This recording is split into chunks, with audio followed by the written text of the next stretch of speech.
When everything falls apart, the dinner plates felt heavier than usual in Rebecca Hayes's trembling hands.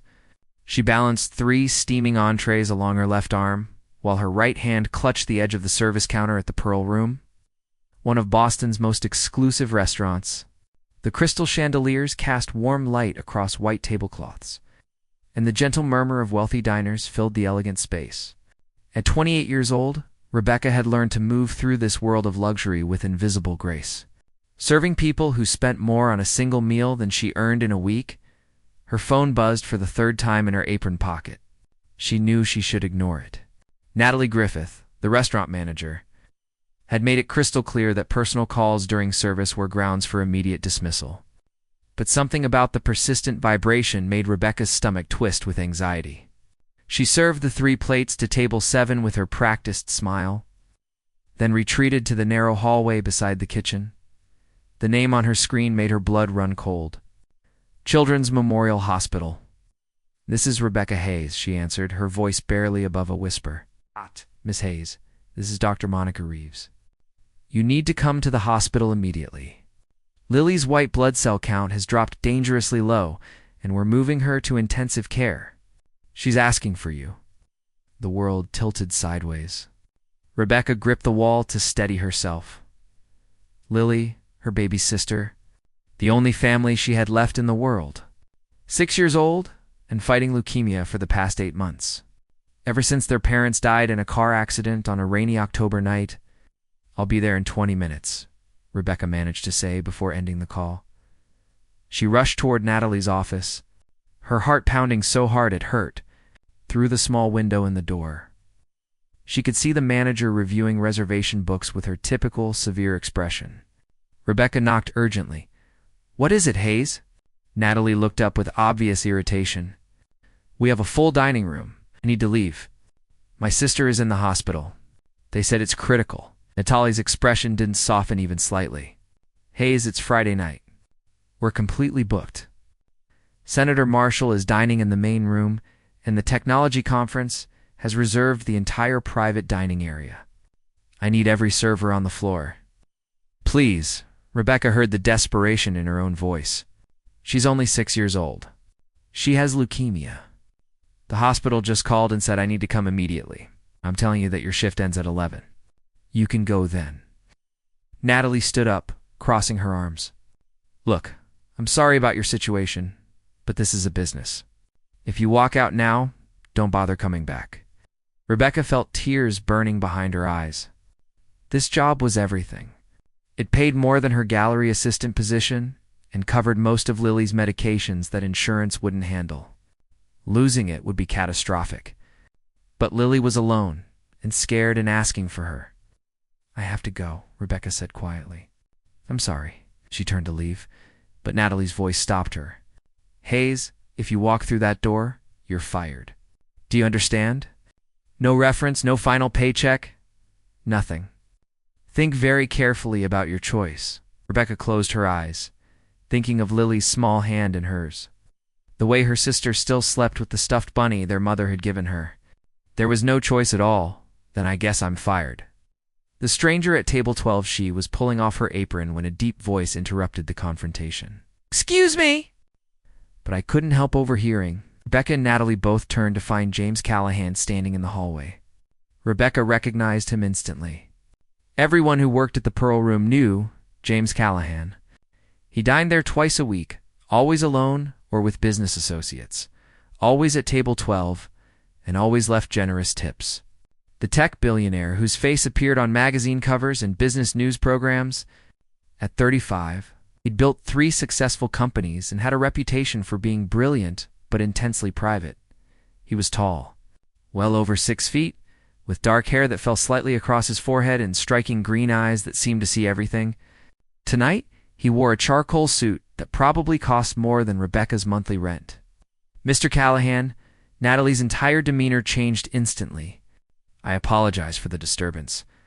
I was just handling a staffing matter," heard James said, his voice calm but with an edge of steel underneath. "You're threatening to fire an employee whose 6-year-old sister is in critical condition at the hospital." Natalie's face flushed. "With respect, sir, this is a personnel issue. We have policies about leaving during shifts, and I have a policy about where I spend my money, James replied evenly. I've been a customer here for 5 years. My company hosts events in your private dining rooms regularly. But if this young woman loses her job because she chose to be with her dying sister, I will not only never return, I'll make sure everyone in my professional network knows exactly why. The silence that followed felt like it lasted forever. Rebecca stared at this stranger who was defending her to her boss. She'd served him countless times over the past year, but they'd never exchanged more than pleasantries. Why was he doing this? Natalie's jaw tightened. Of course, Mr. Callahan. Hayes, you can go. Take whatever time you need. Rebecca didn't wait for her to change her mind. She grabbed her jacket and purse from her locker and rushed toward the exit. She'd made it to the front door when she heard footsteps behind her. Wait, James called. Let me drive you. You're upset, and the hospital is across town. Rebecca turned, torn between gratitude and pride. I can't ask you to do that. You're not asking. I'm offering. He pulled out his phone. My driver is right outside.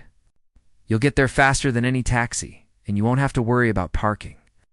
The hospital corridor 20 minutes later, Rebecca burst through the doors of the pediatric intensive care unit with James. Following at a respectful distance, Dr. Reeves met them in the corridor. Her expression serious, but not panicked. Lily's stable for now, the doctor said, and Rebecca felt her knees nearly buckle with relief. But her white blood cell count is critically low.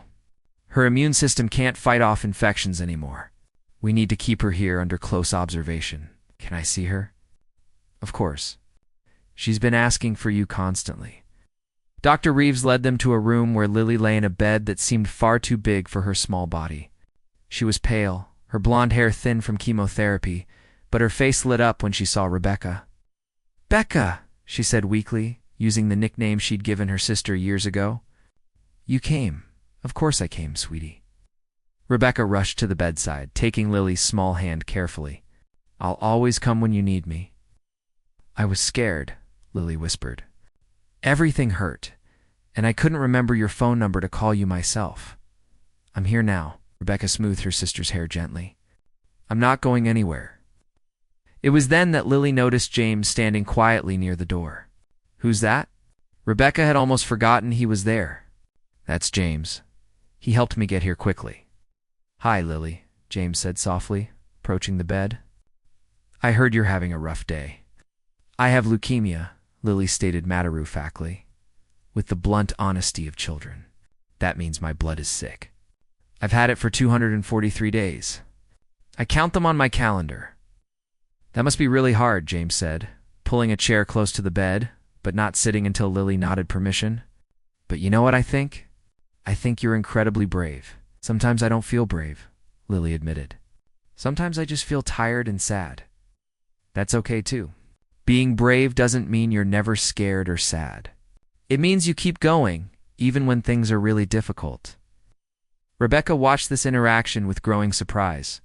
James spoke to Lily like she was a person, not a sick child. He didn't use a condescending voice or make empty promises. He just talked to her honestly. Do you like stories? Lily asked suddenly. I love stories, James replied with a genuine smile. Rebecca reads me stories every night, but she had to work tonight. Will you read me one? There's a book in my bag. Lily pointed to a small backpack hanging on the chair. James looked at Rebecca, silently asking permission. She nodded, still processing everything that had happened in the past hour. He retrieved the worn copy of a fairy tale collection and settled back in the chair. Opening to where a bookmark indicated they'd left off, his voice was warm and engaging as he read, changing slightly for different characters, making Lily giggle despite her exhaustion. Rebecca sat on the other side of the bed, holding her sister's hand and watching this billionaire read. Bedtime stories to a sick child in a hospital room. Questions without answers when Lily finally drifted to sleep. Rebecca walked James to the elevator. The corridor was quiet now, most visitors having left for the night. Thank you, Rebecca said, the words feeling inadequate. For everything. The ride, defending me to Natalie, reading to Lily. You didn't have to do any of that. I know, James said simply. I wanted to, but why? The question burst out before Rebecca could stop it. You don't know us. We're just a waitress and a sick kid. Something flickered across James's face, a shadow of old pain. When I was 8, my younger brother got very sick. He was 5 years old, full of energy and questions, just like Lily. He died 3 weeks later. He paused, looking toward Lily's room. I remember how scared I was. How helpless. The feeling that if I just tried hard enough, or was good enough, somehow I could fix it. Of course, I couldn't.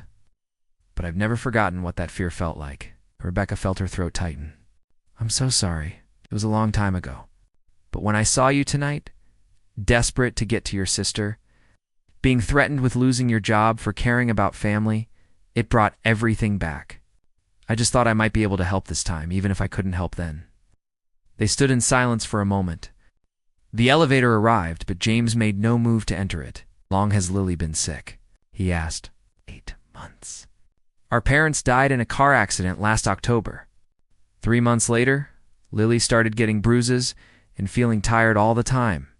The doctors ran tests and found acute lymphoblastic leukemia. Rebecca's voice shook slightly. I became her legal guardian. I'm all she has. What about other family? There's no one else. Our parents were both only children, and our grandparents passed away years ago. It's just us. James nodded slowly. The treatment must be expensive. It's devastating, Rebecca admitted, surprised at her own honesty. Insurance covers some of it, but there are so many medications and procedures that aren't fully covered. I have 2 jobs, and I'm still falling behind. The hospital has been patient, but the bills keep growing. What's your other job? I work mornings at an art gallery downtown. The Riverside Gallery. It doesn't pay much, but it's something I actually love. I studied art history in college before everything fell apart. You're interested in art? James's expression brightened slightly. I am, or I was. Now, I mostly just think about medical bills and work schedules and how to make Lily smile when she's feeling terrible. The elevator doors started to close, and James reached out to hold them open. Before stepping inside, he turned back to Rebecca. Would it be all right if I visited Lily again? I'd like to finish the story we started. Rebecca hesitated. Every instinct told her to keep her distance from this man. Their worlds couldn't be more different. He probably ate meals that cost more than she spent on groceries in a month. But she'd seen the genuine kindness in his eyes when he talked to Lily, the shadow of old grief that made him understand what they were going through.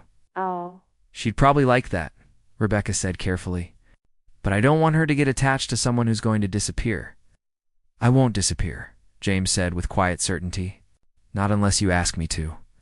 After he left, Rebecca returned to Lily's room and sank into the uncomfortable chair beside the bed. Through the window, she could see the lights of Boston spreading out into the night.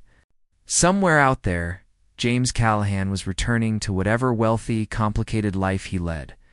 And here she was, exactly where she'd been this morning. Broke, scared, and trying to hold together the last piece of her family. But something had shifted tonight. A stranger had stepped into her life and defended her when she couldn't defend herself. He'd sat with her frightened sister and read stories with patience and genuine care. He'd shared a piece of his own pain, making himself vulnerable in a way that felt honest and real. Rebecca didn't know what to make of James Callahan. She didn't trust easy kindness or grand gestures. Life had taught her that people usually wanted something in return. But as she watched Lily sleep peacefully, a small smile on her pale face from the story she'd heard, Rebecca allowed herself a tiny moment of hope. Maybe, just maybe, not everyone would disappoint her. The pattern of kindness 3 days passed before James returned to the hospital. But when he came, he brought a stack of new books and a stuffed teddy bear, wearing a tiny superhero cape. Lily's eyes lit up the moment she saw him in the doorway. James? You came back. She tried to sit up straighter in bed, wincing slightly from the effort. Of course I did. I promised I'd finish that story, didn't I? He settled into what Rebecca now thought of as his chair, the one by the window that caught the afternoon light. But first, I brought someone to meet you. This is Captain Courage. He's very brave, but he gets scared sometimes too, just like all of us. Lily hugged the bear tightly to her chest, her thin fingers stroking the soft fur. He's perfect. Thank you.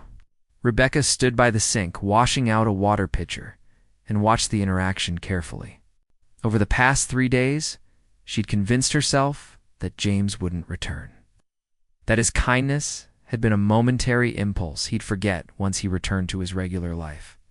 But here he was, and the genuine joy on Lily's face made Rebecca's protective walls crack just a little. "How are you feeling today, Lily?" James asked, pulling out one of the new books. "Better than yesterday.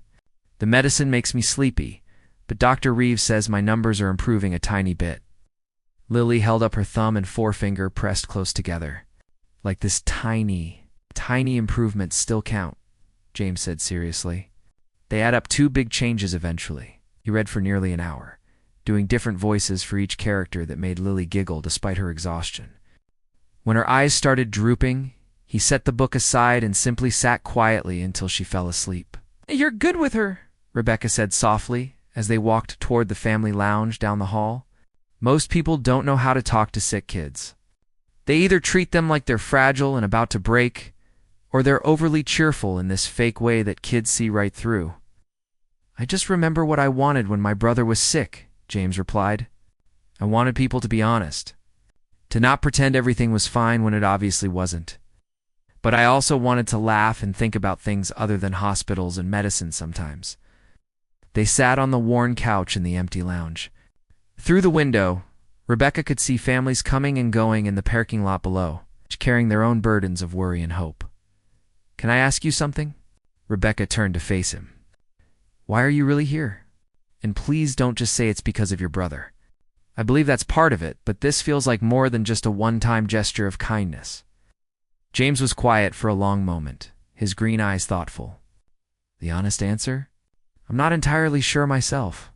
When I saw you in that hallway at the restaurant, fighting to get to Lily while your boss threatened your livelihood, something in me just reacted. And then when I met Lily, saw how brave she is, how much you love each other despite everything you've lost, it reminded me of something I'd forgotten. What's that? What actually matters in life? I spend my days in boardrooms and conference calls, making decisions about millions of dollars, building companies that are supposed to change the world. But at the end of the day, I go home to an empty apartment and order takeout and wonder what the point of any of it is." He looked at her directly. "You and Lily have almost nothing in terms of money or resources, but you have something I haven't had in years. Real connection. Real purpose. Someone to fight for." Rebecca felt something shift in her chest at his words. "That's a romanticized view of our situation. We're not noble or inspiring, we're just trying to survive. Maybe, but there's something beautiful in that fight. Something authentic." The secret benefactor the following week, Rebecca received a call from the hospital's billing department that left her confused and suspicious. According to the financial coordinator, an anonymous donor had paid off $40,000 of Lily's outstanding medical bills. "There must be some mistake," Rebecca insisted, pacing outside Lily's room with her phone pressed to her ear. "I didn't apply for any assistance programs. No mistake, Miss Hayes. The payment was made 3 days ago through a private foundation. The donor wishes to remain anonymous, but I can assure you the funds are legitimate and your account has been credited."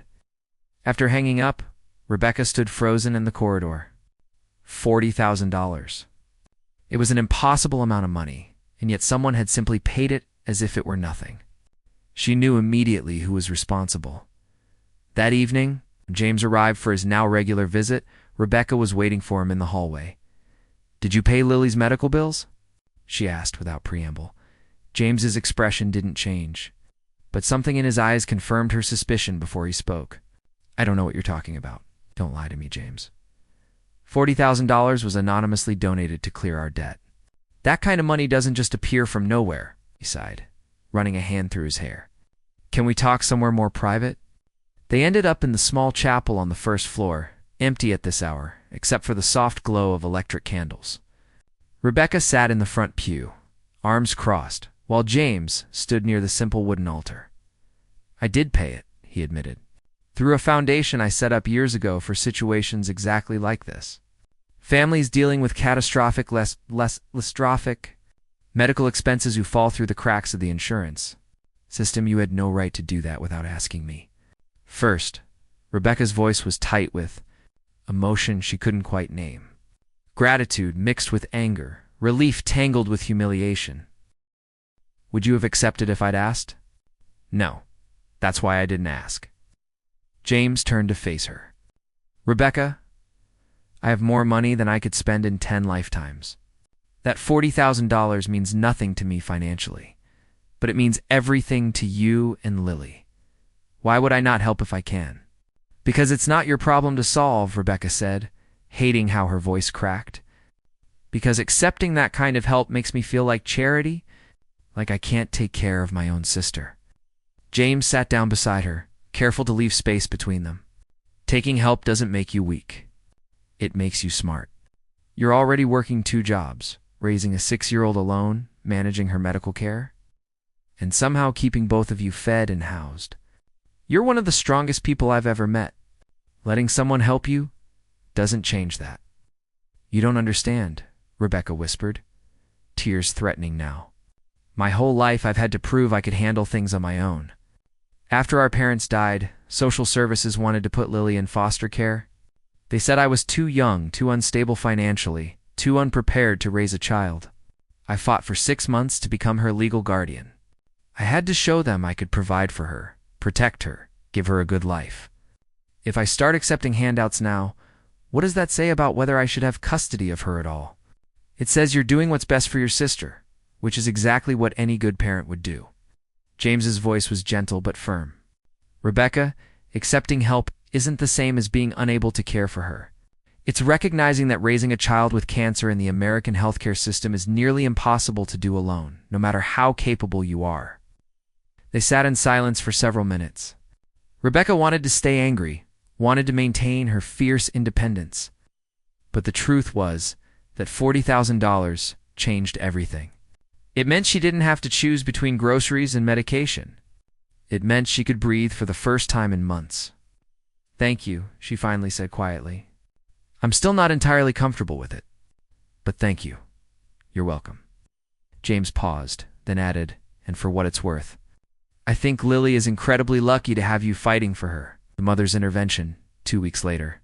Rebecca arrived at the hospital for her usual evening visit to find an elegant woman in her 60s sitting in the family lounge, clearly waiting for someone.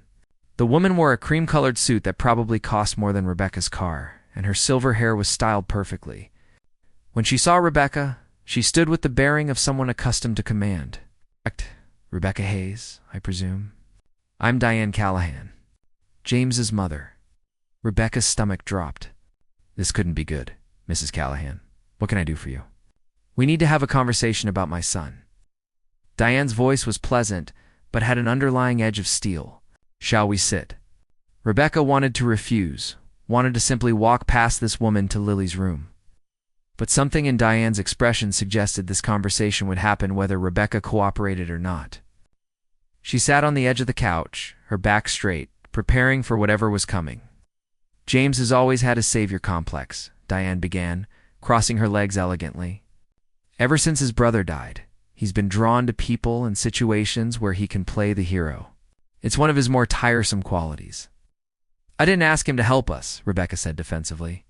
I'm aware. But that doesn't change the situation we now find ourselves in. My son has become quite attached to you and your sister. He's spending nearly every evening at this hospital instead of attending to his business responsibilities. He's withdrawn from social engagements. He's even missed 2 important board meetings. Diane's gaze was sharp and assessing. You seem like a reasonable young woman. Surely you can see this isn't sustainable. I've never asked James for anything, Rebecca repeated, her voice harder now. If he's choosing to visit Lily, that's his decision. Is it? Diane leaned forward slightly. Or have you encouraged this attachment because you see an opportunity? A wealthy man, emotionally vulnerable, playing hero to a sympathetic cause. It's quite a convenient situation for you. Rebecca felt heat rising in her face. How dare you suggest that I would use my sister's illness to manipulate your son? I've actually asked James repeatedly why he keeps coming back. I've told him he doesn't need to help us. And yet here we are. Diane opened her expensive leather handbag and withdrew an envelope. I'm a practical woman, Miss Hayes. I recognize that this situation could become complicated for everyone involved, so I'm prepared to make you an offer. There's $100,000 in this account. She placed a bank document on the coffee table between them. Enough to cover Lily's treatment, relocate to a new city, start fresh somewhere else. All you have to do is end this relationship with my son cleanly and completely. Rebecca stared at the document, seeing the number printed there. $100,000. It was more money than she'd see in years of work. It could change everything for her and Lily. It also made her feel sick. I'm not going to take your money to stop seeing James, Rebecca said carefully, because James and I aren't in a relationship. He's been kind to us. He's been a friend. That's all, my dear. I wasn't born yesterday. Diane's smile was cold. I've seen the way James looks at you. More importantly, I know my son. He's developing feelings for you, whether you acknowledge them or not. And that presents a problem. What kind of problem? James is engaged to be married. The words hit Rebecca like a physical blow. What? Well, not formally engaged yet, but the arrangement has been understood for years. Christine Wade. Her family and ours have been friends for decades. They own Wade Technologies. The merger of our companies through marriage has been planned since James and Christine were children. Diane's voice was matter of fact, as if discussing a business transaction rather than her son's life. Christine has been patient while James had his little adventures, but she's ready to move forward now. The announcement will be made in 3 weeks at the Founders' Ball. Rebecca felt like she couldn't breathe. Does James know about this announcement? He's been aware of the arrangement his entire adult life. He may have momentarily forgotten in his infatuation with playing savior, but he'll remember where his responsibilities lie. I don't believe you. But even as Rebecca said it, doubt crept in. Had James ever actually said there was no one else in his life? Had she just assumed because he spent so much time at the hospital? Diane stood, smoothing her skirt. Believe what you wish. But I'm giving you fair warning and a generous offer. Take the money, take care of your sister, and let James return to his actual life. Or stay.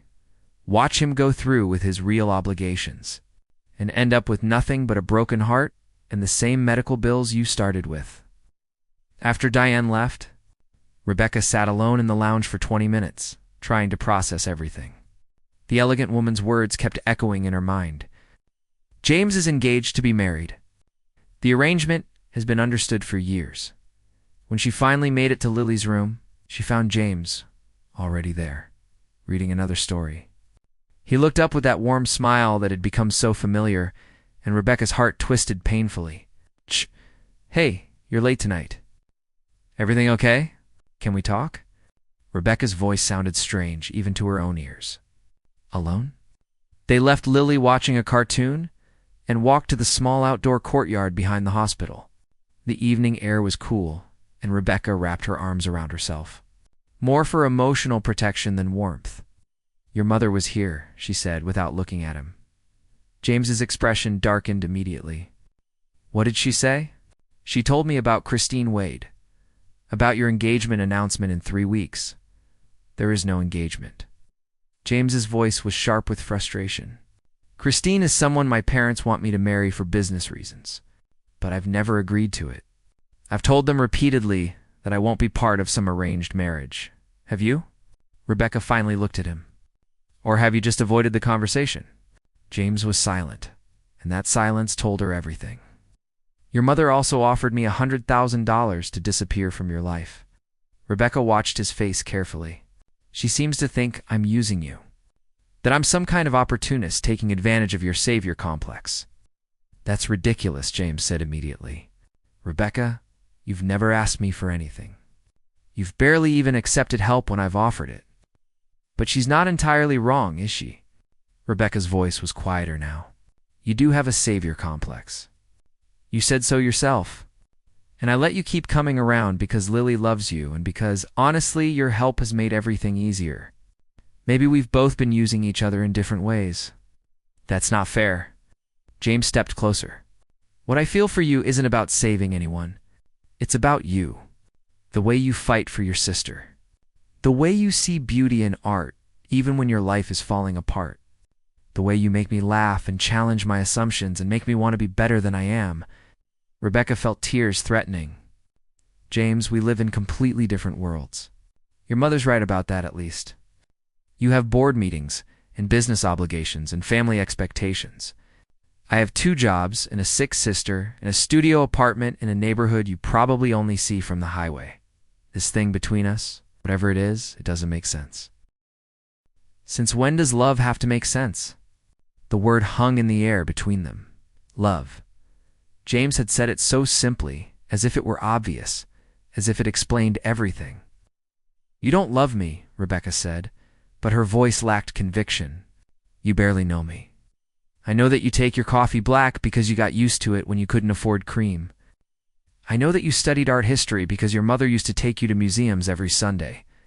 I know that you sing off-key to Lily when she can't sleep, and that you cry in the hospital bathroom when you think no one can hear you. I know that you're terrified every single day, but you never let Lily see it. I know that you're the strongest, most genuine person I've ever met. And yes, Rebecca, I love you. Rebecca felt something breaking open inside her chest. All the carefully maintained walls crumbling at once. I can't do this, she whispered. I can't fall for someone who has a whole other life waiting for him. Someone whose mother thinks I'm trash, trying to climb the social ladder. I can't put Lily through getting attached to you if you're going to leave eventually. I'm not going to leave. You say that now? But in 3 weeks, there's some ball where your engagement is supposed to be announced. Your parents expect you there. Your business partners expect you there. Christine expects you there. Rebecca wrapped her arms tighter around herself. What are you going to do, James? Skip it? Make a scene? Publicly reject your family's plans? James was quiet for a long moment, and in that silence, Rebecca saw the truth. He was torn. No matter what he felt for her, his life was complicated in ways she couldn't fully understand. He had responsibilities, expectations, a role to play in a world she'd never be part of. I need you to go, Rebecca said before he could answer. I need you to stop coming to the hospital. Stop reading to Lily. Stop making us think we could be part of your life when we both know this can't work. Rebecca, please. Let me figure this out. Give me time to handle my family, to make them understand. And in the meantime, what? Lily gets more attached to you. I get more attached to you? We wait around hoping you'll choose us over everything else in your life. She shook her head. I can't do that. I won't do that. So you're just giving up? You're letting my mother's manipulation work? I'm protecting my sister, Rebecca said firmly. And myself? We've lost enough already. I can't watch Lily lose someone else she cares about. She turned and walked back into the hospital, not allowing herself to look back, even though she could feel James standing there, watching her go.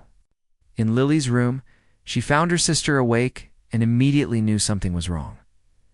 Where's James? Lily asked, looking past Rebecca toward the door. He had to leave, sweetie. Is he coming back tomorrow? Rebecca sat on the edge of the bed, taking her sister's small hand. I don't think so, baby.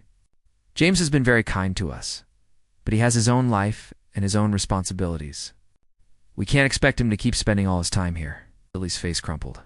But I like him. He reads the best stories and he doesn't treat me like I'm going to break. Why can't he come back? Sometimes adults have complicated situations and things don't work out the way we want them to. Rebecca's voice was gentle, but her heart was breaking. But we'll be okay, you and me. We've always been okay together, haven't we? I guess, Lily said quietly, tears rolling down her pale cheeks. But I'm going to miss him. I know, sweetie. I know. That night, alone in her apartment for the first time in weeks, Rebecca let herself cry. She cried for Lily's disappointment, for her own breaking heart, for the loss of something that had felt real, even if it couldn't last. She cried for the future she'd briefly allowed herself to imagine, where she wasn't alone in the fight to save her sister, where someone understood and cared and helped carry the burden. But most of all, she cried because James had said he loved her, and she'd been too scared to say she loved him back. When everything changes 5, Days passed with no word from James. Rebecca threw herself into work, picking up extra shifts at both the gallery and the restaurant, grateful for anything that kept her mind occupied. Lily asked about him constantly for the first 2 days, then seemed to accept his absence with the resignation of a child who had already lost too much. It was Tuesday morning when everything shifted again. Rebecca was at the Riverside Gallery, cataloging a new collection of contemporary paintings, when her phone rang. "Dr. Reeves, Miss Hayes, I need you to come to the hospital. We have some important developments regarding Lily's treatment." Rebecca's heart stopped. "Is she okay? Did something happen?" "She's stable, but we need to discuss new options. Can you be here within the hour?" Rebecca made it in 30 minutes, finding Dr. Reeves waiting in her office with several other doctors she didn't recognize. The serious expressions on their faces made her stomach twist with anxiety. "Please sit down," Dr. Reeves said gently. "First, I want to assure you that Lily is not in immediate danger. But her response to the current treatment protocol has plateaued. We're not seeing the improvement we hoped for." "What does that mean?" Rebecca gripped the arms of her chair. "It means we need to consider more aggressive options. There's an experimental treatment being conducted at Memorial Sloan Kettering in New York. It's shown remarkable results with pediatric leukemia patients who haven't responded to standard chemotherapy." Dr. Reeves slid a folder across the desk. "The challenge is that it's very expensive and not covered by insurance since it's still in clinical trials." Rebecca opened the folder with trembling hands. The cost estimate made her vision blur. $350,000. "I don't have that kind of money," she said numbly. "I don't even know how I'd begin to raise it." "We're exploring all options for financial assistance," one of the other doctors said. "There are foundations, fundraising platforms, loan programs. We'll help you navigate every possibility." Rebecca left the meeting in a daze. $350,000. It might as well be $3 million. She had maybe $2,000 in her savings account after months of medical expenses. Even with fundraising, how could she possibly raise that much in time? She was sitting in Lily's room, holding her sleeping sister's hand and trying not to panic, when Paula from the restaurant appeared in the doorway. "Hey," her coworker said softly. "I heard through the grapevine about Lily's treatment. I wanted to see if you needed anything, unless you know where to find $350,000. "I don't think anyone can help right now." Rebecca tried to smile, but couldn't quite manage it. Paula hesitated, then sat in the visitor's chair. "Look, I know things ended badly with you and James Callahan, and I know you have your pride. But Rebecca, that man is crazy about you. Maybe he could help. Maybe if you just talked to him and explained the situation." "I can't ask him for more money," Rebecca said firmly. "He's already paid off thousands in medical bills. I won't become some charity case he supports because he feels guilty about his dead brother. What if it's not about guilt?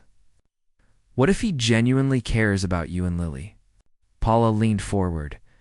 "Look, I've worked at the Pearl Room for 8 years. I've seen James Callahan with dozens of women. Society types, models, business executives. I've never seen him look at any of them the way he looks at you. And I've definitely never seen him miss meals, because he was spending every evening reading bedtime stories to a sick kid his mother thinks I'm using. His mother is a snob who wants to control her son's life. That doesn't mean she's right." Paula pulled out her phone. "The staff at the restaurant has been talking. We want to start a fundraiser for Lily. We can set up one of those online donation pages, spread it through social media, maybe organize some events." Rebecca felt tears threatening again. "You'd do that?" "Of course we would. You're part of our team. And Lily is a fighter. She deserves every chance." Paula squeezed Rebecca's hand. "But you need to let people help you. All of us, including James Callahan." After Paula left, Rebecca sat in the quiet room and thought about everything. Pride versus pragmatism.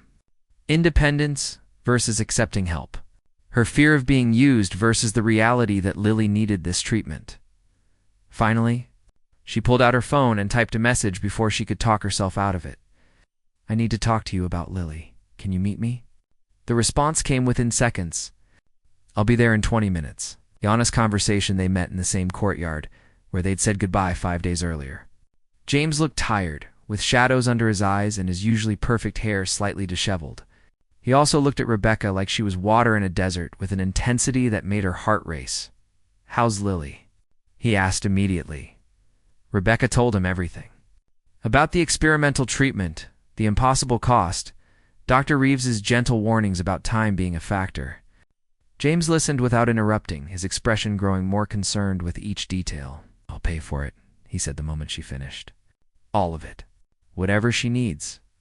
"No." Rebecca held up her hand. "That's not why I asked you to meet me.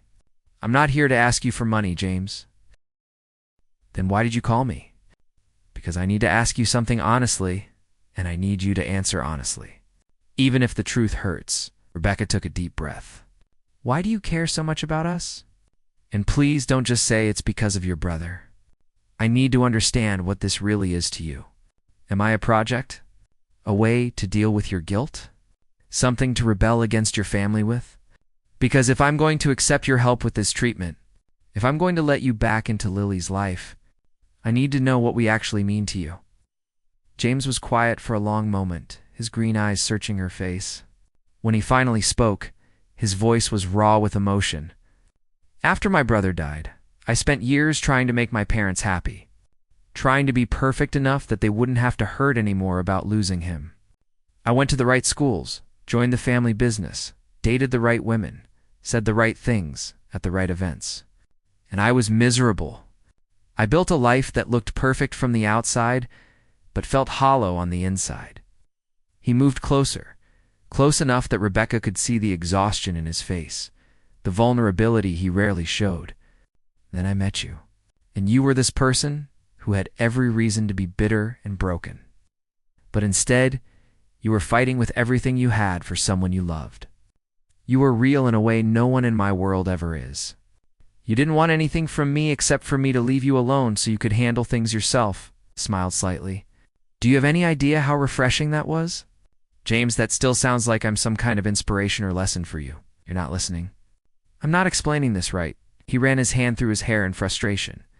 "Rebecca, I didn't fall in love with you because you're noble, or because you remind me of my brother, or because helping you makes me feel less guilty.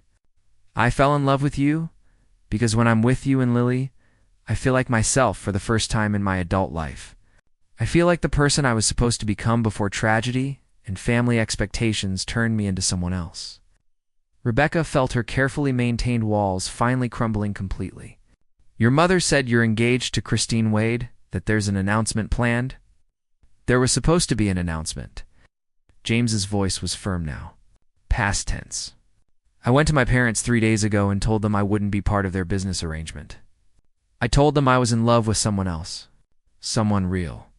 Someone who matters more to me than their approval, or their company, or their social standing." "What did they say?" "My father threatened to cut me off financially. My mother cried and said I was throwing away everything my brother died for, which was particularly cruel since my brother was 5 and didn't die for anyone's business empire." James's jaw tightened. "So I resigned from the family company. I'm starting my own consulting firm. I'll make my own money and build my own life." Rebecca stared at him, hardly able to process what he was saying. "You left your family's company? Because of me?" "No, because of me. Because I finally realized I was living the life they wanted instead of the life I actually want." He took her hands in his. "You just helped me figure out what that life should look like. A life where I get to spend evenings reading stories to a little girl who makes me laugh. A life where I get to fall asleep thinking about a woman who challenges me and sees through all my protective layers. A life that actually means something beyond quarterly earnings reports." Rebecca's eyes filled with tears. "I'm so scared, James. Not just about the money or the treatment. I'm scared of what it means if I let myself love you and this doesn't work out. I'm scared of Lily getting hurt if you change your mind. I'm scared that your family is right and we're too different and this is all just a beautiful fantasy that will fall apart when reality hits." "I'm scared too," James admitted. "I'm scared I won't be good enough for you. I'm scared I won't be able to help enough when Lily is sick. I'm scared that you'll always see me as the rich guy trying to play hero instead of the man who loves you more than he knew it was possible to love anyone." They stood in the fading evening light, hands clasped, hearts open and vulnerable in a way neither had allowed before. "I need to be a real partner in this," Rebecca said finally. "Not just someone you rescue. If we're going to try this, really try, I need to be involved in decisions. I need to know what's happening with your family and your business. I can't just be kept in a separate part of your life. I don't want you in a separate part of my life. I want you in every part. All the messy, complicated, beautiful parts." James squeezed her hands gently. "And you're right. I've been treating this like something I need to manage and fix instead of something we should face together. That ends now, okay?" Rebecca whispered. "Okay? Okay, we'll try. Together as partners." She took a shaky breath. "But James, about the treatment? I still can't just take that much money from you. It's too much. It makes the power imbalance between us too big. Then we'll figure out another way." James pulled out his phone. "What if we did a fundraising campaign like your coworker suggested? But I could match every dollar donated. That way, it's not just me paying for everything. It's a community effort, and I'm just part of it." Rebecca considered this. It wasn't perfect, but it felt more like partnership than charity. "We'd need to be realistic about how much we could raise through fundraising alone, and I'll make up the difference. But only after we've exhausted every other option. And Rebecca, this isn't charity. This is me investing in the future I want to have. A future with you and Lily in it." Building something real, the next 2 weeks were a whirlwind. Paula and the restaurant staff set up a fundraising page that went viral after a local news station did a story about Lily's fight. The Riverside Gallery held a special auction with proceeds going to the treatment fund. James's new consulting firm donated its first major contract earnings. But more importantly, Rebecca and James learned to work together. They spent evenings at her apartment, planning fundraising events while Lily played with her toys or colored pictures of superheroes. James taught Rebecca about business planning and financial management. Rebecca showed him her world of art and beauty found in unexpected places. His mother tried one more intervention. Showing up at the gallery with legal documents meant to intimidate and threats about Rebecca's ability to keep custody of Lily if she pursued a relationship with James. But this time, James stood beside Rebecca as they firmly and politely showed Diane the door. "My lawyer will be in touch if you continue to harass Rebecca," James said calmly. "And just so we're clear, Mother, I'm going to marry this woman. Not because she fits your social standards or because it makes business sense. Because she's extraordinary, and she makes me extraordinarily happy." After Diane left, looking more shocked than angry, Rebecca turned to James with wide eyes. "Did you just propose by threatening your mother?" "That wasn't a proposal. When I propose, I'll do it properly," he grinned. "But I wanted you to know, I'm serious about this. About us." 3 weeks after their courtyard conversation, they'd raised nearly $200,000 through the combined fundraising efforts. James quietly paid the remaining balance. But only after Rebecca insisted on signing papers making it a loan she'd pay back over time, even though they both knew he'd never enforce it. Lily was accepted into the experimental treatment program in New York. The oncology team was cautiously optimistic about her chances. On the morning they were scheduled to leave for New York, James arrived at Rebecca's apartment with coffee and breakfast sandwiches. "I know you're nervous," he said, wrapping his arms around her while Lily packed her favorite stuffed animals in the other room. "But whatever happens, we face it together. You're not alone anymore. I'm starting to believe that," Rebecca whispered against his chest. "Thank you for being patient with me. For not giving up when I pushed you away. Thank you for letting me back in. For giving us a chance." They flew to New York together, the three of them. James had arranged a corporate apartment near the hospital for as long as they needed it. The treatment was grueling, with Lily experiencing severe side effects that broke Rebecca's heart to witness. But through it all, James was there, reading stories, singing silly songs, holding Lily's hand through the worst moments.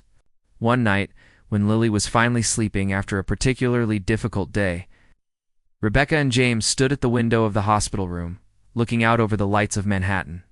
"I love you," Rebecca said quietly. "I don't think I ever actually said it out loud, but I do. I love you." James turned to her with a smile that transformed his entire face. "I love you too." Both of you. Come as a package deal, Rebecca warned.